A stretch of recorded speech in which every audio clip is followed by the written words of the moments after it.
The early morning air at Fort Hood was still, heavy with silence and dust. Michael Ramirez stood in formation, his camo uniform pressed sharp, boots spotless, dog tags clinking lightly as the wind picked up. His heart beat with a mix of pride and pressure. This was his third deployment, this time Iraq. He glanced at the photo tucked inside his pocket. His 6-year-old daughter, Ava, smiling beside the front porch of their modest single-story home in Belridge Meadows, a suburban neighborhood just outside Killeen, Texas. The American flag fluttered behind her in the image, something Michael had installed himself. That flag still hung there, even now, tucked behind the window pane like a silent guardian of everything he'd worked for. That home was his sanctuary. His father's ashes were on the mantel. His daughter's paintings lined the hallway.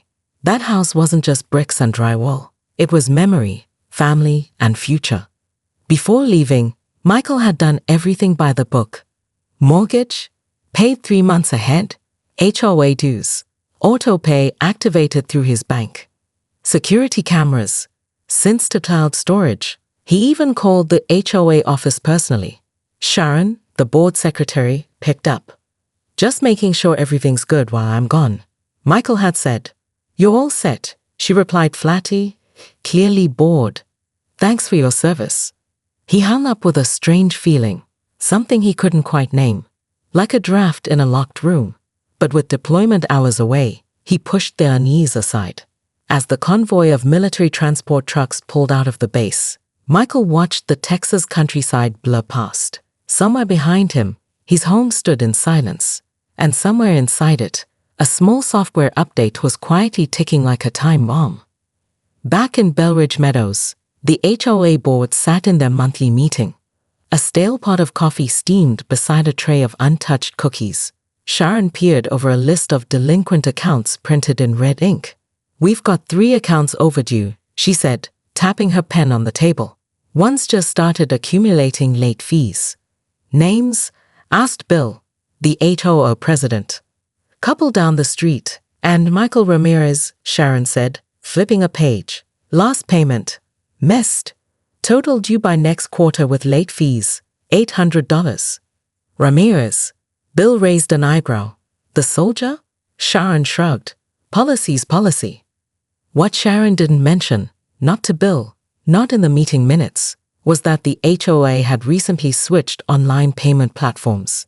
The emails announcing the switch went to spam folders. No follow-up letters, no calls, no warnings. Michael's bank never flagged the missed payment because the withdrawal system on the HOA's new site was incompatible. It silently failed. And because his house was unoccupied, the notices they mailed just piled up inside the front door, never opened, never returned. A week into his deployment, Michael sat on a steel cot, writing Ava a letter.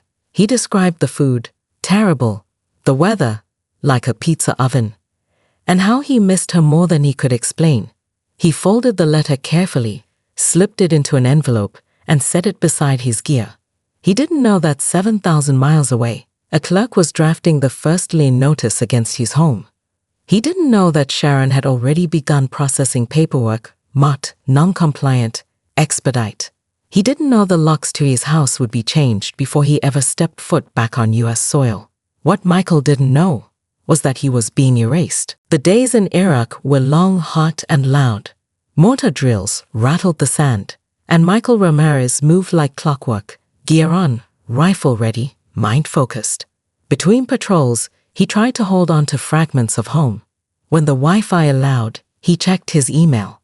Nothing new, no updates, no flags, no reason to worry. Back in Texas, the notices kept coming. First notice, past due balance, $200, due immediately. Second notice, late fees applied, balance, $450. Third notice, final warning, legal action pending, total due, $800. Each envelope landed with a dry thunk on Michael's welcome mat, just behind the door. No one picked them up. No one forwarded them.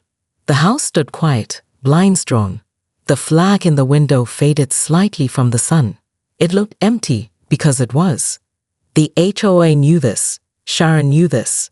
Still, the notices were sent by regular mail. No tracking, no certified delivery, no courtesy email, no call. Not a single outreach attempt to his emergency contact, even though the HOA had his mother's number on file. When the board met again that month, Sharon pushed a new motion. Ramirez hasn't responded. It's been over 60 days, she said casually. We should initiate lien proceedings. He's deployed, someone murmured. And the property's still unpaid. We're not running a charity. The motion passed. No one objected, not out loud. Thousands of miles away, Michael sat on the edge of a supply crate, Skyping his daughter. The signal was spotty, the screen pixelated. Ava showed him a picture she'd drawn, her dad, and a big yellow sun above the house. That's our house, baby. Yep, Mommy says we're painting my room when you get home. What color? Tornado pink. Michael laughed, tears gathering in the corner of his eyes. That's perfect. Back in Belridge Meadows, a locksmith had just been scheduled for a Thursday morning visit. The lien was now official. It had been quietly recorded at the county office, no judge involved.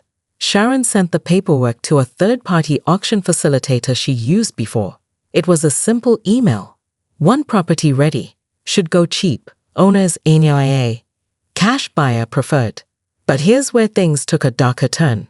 Instead of listing the property publicly, the auction was kept private. Only a small group of buyers were invited, one of whom was a man named Terry, who just so happened to be Sharon's brother-in-law. We'll let it go fast, Sharon told him. Clean title, nobody home. Terry didn't ask questions. He brought cash. Meanwhile, Michael's mail continued to stack behind his door. Nearly 24 letters, none of them opened. The house sat in eerie silence. The cameras he'd installed stopped sensing 2 weeks ago, likely due to a power issue. No alerts, no red flags. At night, Sharon drove past the house just to be sure. She saw the flag in the window and scoffed. What a waste, she muttered. She had no idea that neighbor Linda Jenkins, who lived 2 doors down and worked as a nurse, was watching from behind her curtains. Linda had noticed the notices piling up, the sudden silence, the way Sharon lingered near Michael's house just a little too long. She picked up her phone and took a photo of Sharon's car, just in case. Michael had no idea what was coming. No way to know that he's home. His life's anchor was already being prepped for sale like used furniture. The system had gone quiet, but the storm was almost here. It was a quiet Thursday morning in Belridge Meadows, the kind of morning where birds chirped and sprinklers hissed gently over manicured lawns. But at 9:13 a.m., a white utility van pulled up in front of 814 Copper Ridge Lane, Michael Ramirez's home. The locksmith stepped out, toolbox in hand. He walked straight to the front door, clipboard under his arm. A woman in a navy blue blazer met him at the walkway. It was Sharon. She didn't look at the house with any warmth or hesitation. No respect, no recognition of the soldier whose medals were inside, just numbers on a spreadsheet. Change all the locks, front, back, garage, she said curtly. This one's been processed for auction. As the locksmith got to work, a neighbor across the street, Linda Jenkins, pulled back her curtains. She frowned. Michael's house? Auctioned. She knew he was overseas. She'd even baked cookies for Ava's last birthday. Linda picked up her phone and started recording through the window. Something didn't feel right. Something felt wrong. Inside the house, everything remained untouched, just as Michael had left it. His army decorations still rested on the mantel, shining faintly in the sunlight. His daughter's tornado pink princess mural was halfway finished on the bedroom wall. A photo album lay open on the coffee table, the last page marked with a sticky note. Finish this when I get home. The locksmith had no idea what he was stepping into. As the final lock clicked into place, Sharon snapped a photo on her phone. Proof of possession, she mumbled. She didn't know it yet, but Linda's camera was still rolling, and it caught every word. That afternoon, an SUV arrived. Out stepped a man with a thick silver chain and tinted sunglasses. His name was Terry. He circled the house like he already owned it. He peeked into the windows, nodded to himself, and made a call. "It's clean," he said. "No squatters. Let's get this done fast." Inside the HOA office, Sharon pushed the final paperwork through. The auction was scheduled for 48 hours later, in the back room of a coffee shop 2 towns over. Only 4 buyers were invited. No public notice, no signage, just quiet greed. Linda knew none of this, but something told her to keep the video. She even backed it up to the cloud. They changed the locks while he was serving. She whispered to herself, "That can't be legal." But the law, as written, wasn't on Michael's side. HOAs in Texas had been granted broad power. With a lien, they could foreclose without court approval, without a judge, without warning. They didn't have to wait for 6 months of missed payments. Sometimes they didn't even need to prove they tried to contact the owner. Michael's total debt? $800 in missed HOA fees, plus interest, legal processing fees, and mysterious administrative charges that ballooned it past $1,200. His home was worth over $250,000. Back in Iraq, Michael was reviewing base security protocols when his phone buzzed, a rare signal, a voicemail from his mother. "Mijo, call me when you get a chance. I stopped by your house. Something's not right." The mailbox was stuffed full, and I couldn't get the key to work. His stomach turned. "What do you mean the key didn't work?" He called her back immediately, but the signal dropped before she could answer. Michael stared at the screen. He had no idea that his home was already scheduled to be sold that weekend. And worse, he didn't yet know that it already belonged to someone else. It was a cloudy Saturday morning when the quiet theft was finalized. The coffee shop, ironically named The Commons, sat nestled between a laundromat and a tax office 2 towns away. Its private back room, usually reserved for book clubs and chess players, had been reserved under a fake name, Homeowners Resource Meeting. Inside, a folding table stood beneath fluorescent lights. 4 men sat with black folders and cold expressions. One of them was Terry. Sharon was already there, sipping a latte like she owned the place. On the table, the address 814 Copper Ridge Lane, listed as a distressed property, HOA foreclosure, with a minimum bid of $12,000. Terry cleared his throat. "I'll offer $15,000. Cash." Silence. No one else raised a hand. The room smelled of stale coffee and quiet complicity. Sharon scribbled on a notepad and gave a little nod. "Sold." Just like that. No public listing, no auction signs, no neighbors notified. A $250,000 home sold for pennies on the dollar, all because of a missed $800 payment and a broken email system, and because Michael Ramirez was serving his country and wasn't there to stop it. Terry signed the paperwork with a grin. Sharon handed him a small envelope with the new keys. "You'll want to change the curtains. There's a mural in the back bedroom, bright pink." Terry chuckled. "Kids' room?" "Was," Sharon replied. Meanwhile, across the ocean, Michael stood near the edge of a compound, staring at his phone. He had tried calling his mom 3 more times. No answer. The connection kept failing. But the feeling in his gut was growing colder by the hour. That voicemail, about the locks, wasn't sitting right. And now, he realized something else. He hadn't received a single HOA email in weeks. Not even a dues reminder. Not even spam. He logged into the HOA's portal on his phone. Invalid credentials. He tried resetting the password. Account not found. His heart thumped. He entered the website manually, then checked his property address. It wasn't listed. No active account found for this address. Michael's hands trembled. His brain refused to believe what his eyes were seeing. He clicked back, refreshed the page, tried again. Nothing. It was like he didn't exist. Back in Belridge Meadows, Linda Jenkins watched from behind her blinds as a strange man pulled into Michael's driveway in a black SUV. He unlocked the front door, stepped inside like he belonged there. 10 minutes later, movers showed up, 3 of them, with matching uniforms and a dolly. They started boxing up Michael's life. She grabbed her phone and filmed again. "This isn't right," she muttered. "This is so wrong." She scrolled to her saved video from Thursday, the one showing Sharon changing the locks, and now she had footage of the new owner moving in without so much as a notice posted. Linda wasn't a lawyer, but she was a mother, and she knew what betrayal looked like. She called the local news tip line. "Hi, I think a soldier's house was stolen while he was overseas. I have video." The woman on the line sounded stunned. "You have proof?" "I have everything." By the time Michael finally got through to his mother again, her voice was shaking. "Mijo, your house. It's empty. There's a man living there. He said it's his now." Michael stared at the wall, stunned. "What do you mean it's his now? That's my house." She hesitated. "He says he bought it at an auction." Michael sank onto his cot, fists clenched. "I've been gone a month." His voice cracked. "How can someone steal a man's home while he's wearing the uniform?" The military issued Michael emergency leave within 48 hours after he submitted a formal report. His commanding officer, normally composed, shook his hand with fire in his eyes. "They stole your home while you were fighting for this country," he said. "Go fix this, and take every name." Michael arrived in Texas on a Tuesday evening.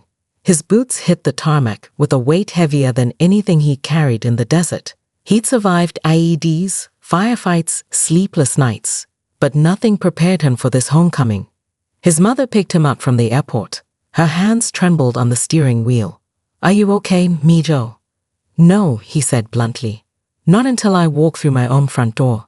But when they turned onto Copper Ridge Lane, Michael's heart dropped. His once pristine yard was unrecognizable. A different car in the driveway. Curtains he'd never bought. And the front porch, his porch, was decorated with a generic welcome mat and potted succulents. His flag was gone from the window. "Pull over," he said through clenched teeth. Michael stepped out slowly. The breeze was warm, familiar. He walked up to the front door and stared at the deadbolt. It wasn't his. He rang the bell. A moment later, the door opened, and a man stood in the frame. Thick silver chain, sunglasses. "Terry, can I help you?" he asked casually, like Michael was a solicitor. "Yeah," Michael growled. "You can start by explaining why you're standing in my house." Terry smirked. "I bought it. Foreclosure sale. All legal. You got a problem. Take it up with the HOA. Michael's fists curled. His breath caught. For a moment, it looked like he might swing. "You changed the locks while I was deployed." "Hey man, not my problem." "Paperwork's keen." Michael took a step closer. Terry didn't budge. "I served this country. I paid every bill before I left. You're standing in a house filled with my daughter's drawings and my medals." Terry shrugged. "Not anymore." Before Michael could respond, a voice called from across the street. "Michael." It was Linda Jenkins, phone in hand, camera already rolling. "He's lying," she shouted. "I have footage. They changed the locks while you were gone. I sent it to Channel 5 News." Michael turned. His jaw tightened. "You filmed it?" "Every minute," she said. "Sharon was here, with the locksmith." Terry's smirk faded. That night, the local news ran the story with the headline, "HOA seizes soldier's home while he serves in Iraq." Footage of Sharon directing the locksmith played on loop, followed by clips of the auction room and the new owner entering with a smirk. A military photo of Michael filled the screen next to images of Ava's pink mural. Social media exploded. Veterans groups reposted the story. Hashtags trended. Homefront betrayal. Justice for Michael. HOA greed. By midnight, the HOA's inbox had over 9,000 unread emails. But Michael wasn't waiting for lawyers anymore. He returned to the house the next morning, not to knock, but to stand on his lawn with a full camera crew from Channel 5. He looked directly into the lens. "My name is Sergeant Michael Ramirez. I fought overseas to protect this country, and while I was away, my own neighborhood betrayed me. They sold my house, changed my locks, took everything my daughter and I built together for $15,000, without even calling me." He paused. The wind rustled the new curtains. "This isn't just about me. It's about every veteran, every homeowner, Every neighbor who thinks this couldn't happen to them. The morning sun gleamed off the polished microphones and cameras clustered on Michael's lawn. His story had caught fire, sparking outrage across Belridge Meadows and beyond. Veterans, neighbors, and strangers flooded the HOA's office with calls and emails, demanding answers, demanding justice. But inside the HOA's sterile conference room, Sharon sat cold and calm, a wall of silence behind her. Legal counsel advised caution. The lien and sale followed HOA statutes, the lawyer said, his voice clipped. But public pressure is mounting. Sharon's phone buzzed nonstop, each alert a reminder that the scandal was spreading like wildfire. Meanwhile, Michael met with a lawyer named Rachel Myers, a sharp, relentless advocate with a reputation for taking on impossible fights. HOAs do have foreclosure power, Rachel said, flipping through the HOA statute book. But the way this was handled, no direct notice, no effort to contact you, and auctioning while you're deployed, that's a different story. We might have grounds for fraud and wrongful foreclosure. Michael's jaw tightened. I just want my home back. We'll get it back, Rachel promised. But this fight will get ugly. The local news ran follow-ups with interviews from veterans groups and real estate experts. The story evolved from a simple foreclosure to a systemic failure, a loophole that let HOAs exploit deployed soldiers, elderly homeowners, and anyone too vulnerable to fight back. On social media, hashtags shifted. HOA betrayal, protect our veterans, fight for home. Back in Belridge Meadows, Sharon felt the walls closing in. The HOA board met behind closed doors. Some members whispered about stepping down. Others pushed for damage control. We need a scapegoat, one said. Sharon bit her lip. She knew she had crossed a line.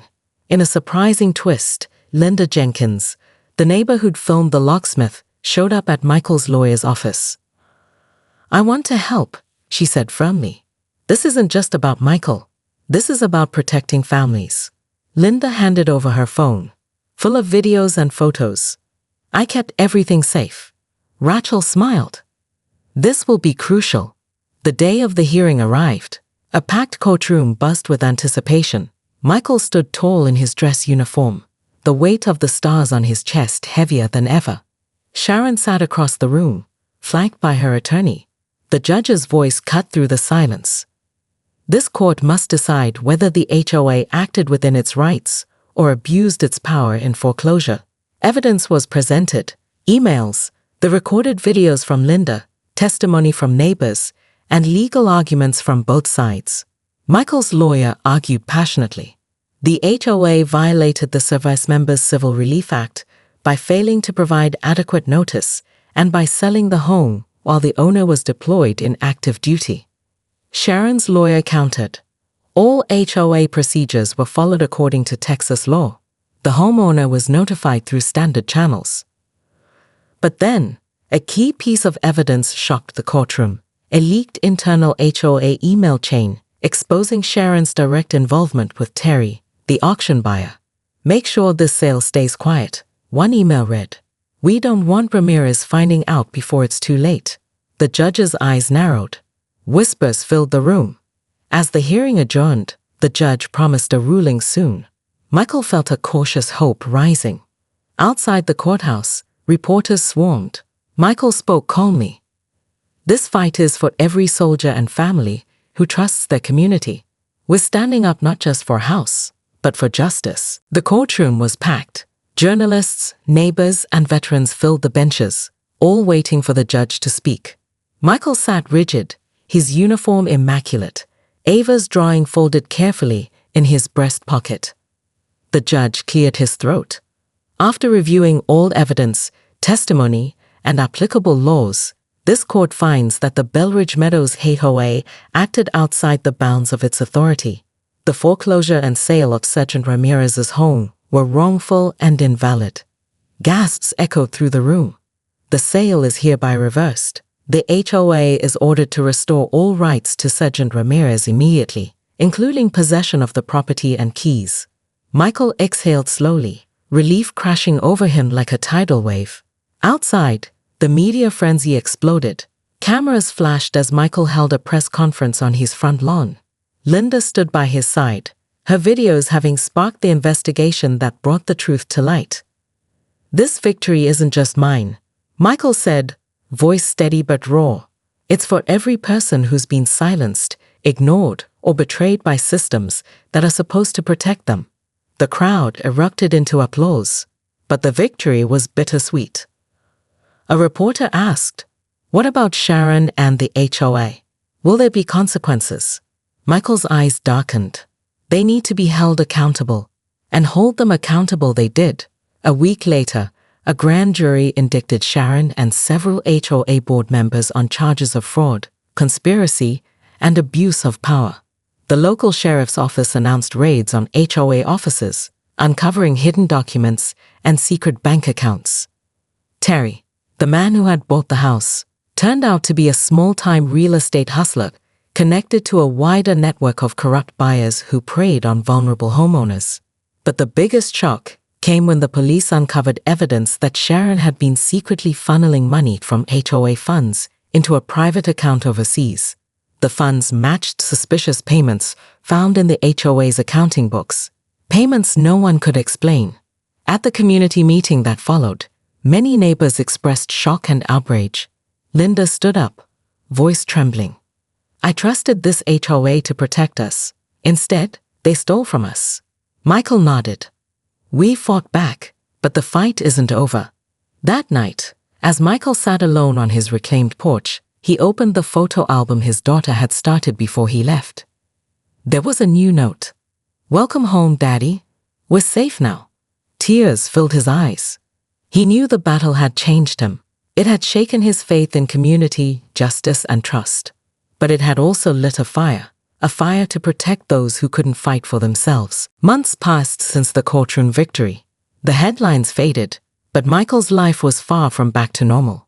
The scars of betrayal ran deep, not just in his home, but in his heart. The HOA scandal had rocked Belridge Meadows, forcing reforms, new leadership, and tougher state laws protecting deployed service members from foreclosure. But the question lingered, was justice truly served? Michael spent late nights sifting through the mess Sharon left behind. HOA documents, letters, emails. He discovered a secret ledger, filled with coded entries hinting at deeper corruption. Names that weren't just local officials, but linked to a shadowy network of property profiteers. The $15,000 sale was just the tip of a massive iceberg. One night, Michael received an anonymous email. "If you want to stop this, meet me at the old Belridge storage unit at midnight. Come alone." Heart pounding, Michael debated. Was this a trap, or a chance to finally expose the real puppeteers? At midnight, he pulled up to the storage unit. The air was thick with tension. The door creaked open, revealing a figure cloaked in shadows. "You don't know the half of it," whispered the stranger. "Sharon's just a pawn. The real power is in a group called the Council. They control dozens of HOAs across the state, profiting off foreclosures and fear." Michael's mind raced. The betrayal was deeper, more systematic, more sinister. "They'll stop at nothing to protect their empire," the stranger warned. "Be careful." Before Michael could respond, headlights flooded the unit. Tires screeched. The figure vanished into the darkness. Back home, Michael realized his fight was far from over. The battle for his home had revealed a much larger war, one threatening thousands of families, many unaware they were next. Yet, amidst the chaos, there was hope. The community rallied behind Michael's cause. Veterans groups, lawmakers, and neighbors pushed for sweeping reforms. New laws passed that made it illegal to auction homes without direct personal notice, especially to deployed military personnel. Michael sat with Ava in the rebuilt pink bedroom, holding her hand. "Daddy, will they come back for our house?" "Not if we keep fighting, sweetheart. We'll protect this home and others, together." The twist. Just as Michael thought the worst was behind him, a chilling discovery surfaced. The storage unit contained files revealing that someone very close to Michael had been quietly leaking information to the HOA board for years, a betrayal that cut even deeper than Sharon's. The camera pans to a voicemail on Michael's phone. the distorted voice whispering, "You're getting too close, Ramirez. Back off, or you'll lose everything again." The moral: true justice isn't just about reclaiming what was lost. It's about shining a light on corruption, standing up to abuse of power, and guarding the trust that binds a community. Michael's journey showed that sometimes the hardest battles aren't fought overseas, but right at home.